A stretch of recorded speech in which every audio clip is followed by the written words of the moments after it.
Let's do this. And of course, it's not just Bitcoin. The entire crypto market is going up, even though Bitcoin is stronger, but still.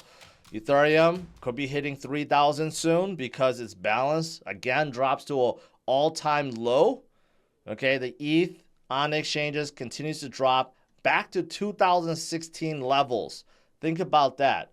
And if it continues to go, it will be below its 2016 level, which would basically, it's an unknown territory right now, right? And whales continue to buy,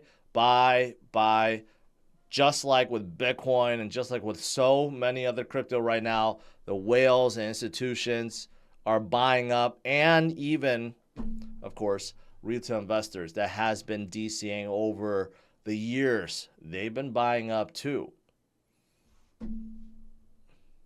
There's going to be a squeeze, a supply squeeze, basically. Fidelity, it's been reported out now, Fidelity is running a new spot Bitcoin ETF. This is after they came out their own exchange, and they're backing this new exchange, EDX, right? And they already offer a whole plethora of things, but they are jumping in the game. They got like $4 trillion in assets. They are absolutely huge. And they are, of course, jumping in, FOMOing into this Bitcoin ETF craze. So this is actually really good news, really big news. Unfortunately, this Prime Trust thing kind of overshadowed a little bit, but nevertheless, this is good. And more FOMO is coming, and things are still moving according to plan. There's some exchange news and FTX news. SBF is trying to get his criminal charges dismissed, and judge says no. You're not gonna get off that easy. So he's been trying what he can. Basically he's trying really hard to try to dismiss any criminal charges, but at this point there just seems like no way in hell that's going to happen. So he will stand trial in, I think, September or October. So it's getting sooner and sooner, but the funny thing is, there are real talks now to reboot FTX because the current CEO has been doing, I guess, somewhat of a good job finding all these funds that's been spread out through 100 entities on purpose. So it does seem like FTX or SBF before were doing some shenanigans, okay? But they recover most of it, and if they recover more, they will reboot FTX as an international exchange, not as a U.S. exchange, not as a FTX.US. So it'll be quite interesting what actually happens there.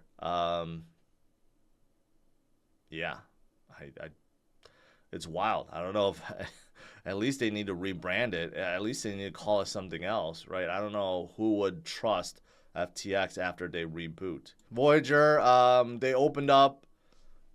they somewhat opened up withdrawals. Okay, so I logged into, and most of you guys have. If you have any crypto on Voyager, you can go in right now. They have unlocked a third of it where you can actually withdraw, but when you put in withdrawal, it's in impending mode, so it's not actually withdrawing, but it makes you feel like you could actually withdraw some of it out.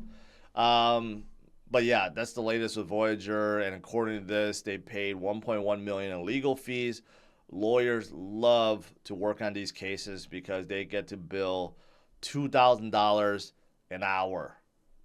$2,000 an hour. Same thing with FTX. They're charging like $2,000 an hour, and by the time it's done, it's going to cost the company like hundreds of millions in legal fees probably. It's wild. It's wild. All right, and then KuCoin. A lot of you guys are KuCoin fans. KuCoin is going to introduce mandatory KYC. This is no surprise. They're being sued by, Southern District of New York or New Jersey. No, New York.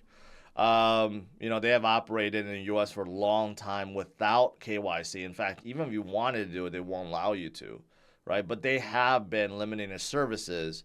So your withdrawal amount is very low. I think it's 1 BTC now. And there are certain tokens traded on KuCoin that you can't access. Not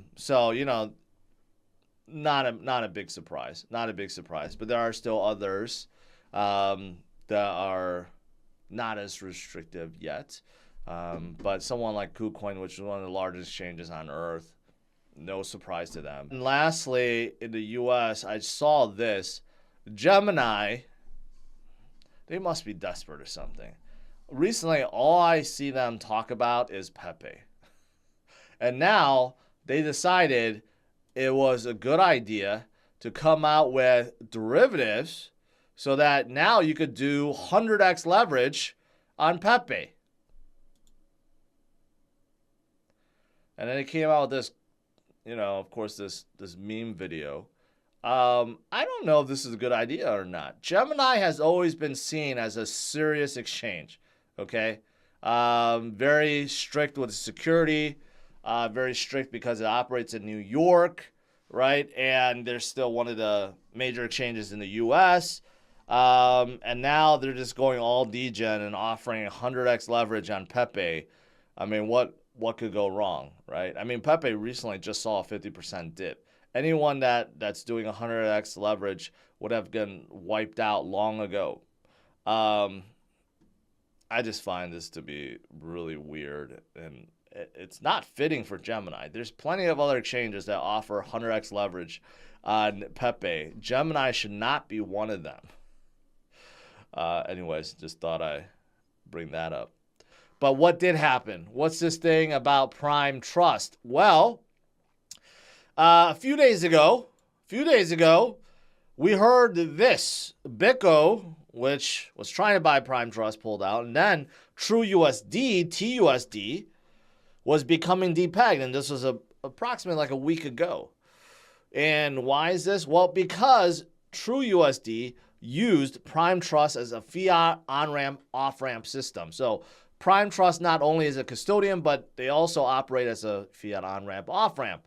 So when it became known that Prime Trust may be insolvent, well, people were afraid that TrueUSD was going to collapse. That's why people were shorting it, and that's why TrueUSD actually started depegging for a little bit. But then since then, it's been steady and has recovered, okay? But this gave us our first indication of problems with Prime Trust, okay? And today, Nevada files to place crypto Prime Trust into receivership. Basically, they were shut down and seized, right? And this was, again, due to a lot of red flags already. Bitgo, which was in talks to buy them, all of a sudden pulled out, probably saw their books and realized what kind of a mess they were in. Maybe they reported it or maybe others reported it. But whatever the case, they have been taken over.